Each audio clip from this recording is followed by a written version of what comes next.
So hey everyone, welcome back to our channel that is Heem vlogs. तो आज की हमारी जो वीडियो है उसमें हम डिस्कस करेंगे एनसीईटी आईटेप एग्ज़ाम के बारे में।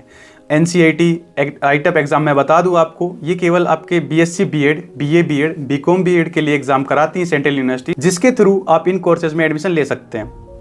सबसे पहले मैं बात करूं टॉप 5 सेंट्रल यूनिवर्सिटीज़ की जो आपको आईटेप के थ्रू एडमिशन देती है, तो फर्स्ट नंबर पे आती है आपकी आईआईटी खड़गपुर, दूसरे नंबर पे आती है आपकी आईआईटी भुवनेश्वर, तीसरे नंबर पे आती है आपकी डीएचएसयू डॉक्टर हरि सिंह गौर सेंट्रल यूनिवर्सिटी, चौथे नंबर पे आती है एएमयू अलीगढ़ मुस्लिम यूनिवर्सिटी, पाँचवें नंबर पे आती है आरयू यूनिवर्सिटी ऑफ राजस्थान। तो अब हम बात करते हैं इनके सब्जेक्ट कोर्स सिलेक्शन की। तो सबसे पहले हम बात करेंगे BSc BEd with math group. अगर आपके पास 12th में मैथ ग्रुप था तो आप सबसे पहले सेक्शन ए से दोनों लैंग्वेजेस को आप चूज़ करेंगे, language 1 English and language 2 Hindi. पहले जो अदर कोर्सेज रहते हैं उनमें आपको कोई भी लैंग्वेज चूज़ करनी पड़ती है, पर बीएससी बीएड में आपको दोनों लैंग्वेज का ही पेपर देना पड़ता है। अब हम बात करें सेक्शन सेकंड की, जो कि आपके डोमेन सब्जेक्ट रहते हैं। तो उसमें 3 डोमेन सब्जेक्ट रहते हैं आपके। पहला teaching aptitude, the second one is जो मैथ ग्रुप है, मैथ ग्रुप के लिए आपको मैथमेटिक्स देना पड़ेगा। दूसरा आपको मैथमेटिक्स के साथ जो तीसरा डोमेन है उसको आप फिजिक्स देना पड़ेगा। बात करें सेक्शन 3 की, उसमें आपका जनरल टेस्ट। अब बात करते हैं BSc BEd with bio group. अगर आप बायो ग्रुप से हैं 12th में तो आपको सेम सेक्शन 1 में आपको लैंग्वेजेस दोनों देना पड़ेगा, Hindi and English.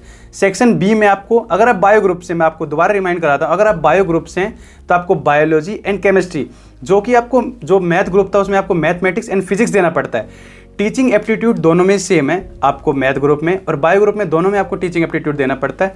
But math group में आपको mathematics and physics, bio group में आपको biology and chemistry, and the section 3 में आपको जनरल टेस्ट। अब हम बात करते हैं कोर्स ड्यूरेशन की। तो कोर्स ड्यूरेशन आपका 4 साल का है, जो कि 8 सेमेस्टर के होते हैं आपके। अब हम बात करते हैं हर यूनिवर्सिटी में कितनी सीट है। हर यूनिवर्सिटी में आपकी 50 सीटें हैं लगभग। अब हम बात करते हैं फीस की।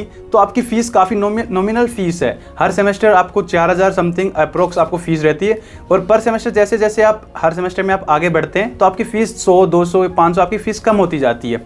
अब हम बात करें डीएचएसयू की। डीएचएसयू एक ऐसी यूनिवर्सिटी है जहां आपको एक काफ़ी वैरायटी ऑफ कोर्सेज देखने को मिलता है, जैसे कि BCom BEd, BSc BEd and the BA BEd. आपको जो तीनों बीए बीएड है, क्योंकि एक प्रोफेशनल कोर्स है बीएससी बीएड और BCom BEd and BA BEd, तो इसमें काफ़ी प्रोफेशनलिज्म रखा गया है, इसीलिए कि अलग से एक सेपरेट एग्जाम कराया जा रहा है एनसीईटी आईटेप के थ्रू, जो कि पहले एक सीयूटी यूजी के थ्रू हो जाता था। तो अगर आपको कोई भी दिक्कत आती है फॉर्म फिलअप करने में तो आप हमसे जुड़ सकते हैं वाया टेलीग्राम और वाया इंस्टाग्राम। और इस फॉर्म की जो लास्ट डेट है 16 मार्च है, तो आप कोशिश करें जल्द से जल्द जो आपकी मेन यूनिवर्सिटीज़ हैं उन पे फोकस करें, अपने एग्जाम पे फोकस करें। इसका एग्ज़ाम भी आपको उसमें डेट लिखी गई है 5 से, जो टेंटेटिव डेट है 5 अप्रैल के समथिंग आपका एग्जाम होगा। तो आप अच्छे से तैयारी कीजिए और अपनी यूनिवर्सिटीज़ को फोकस कीजिए।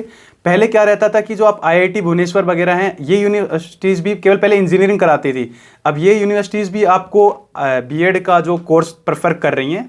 तो आप कोशिश कीजिए, उनको आप एम करें। And best of luck and thank you.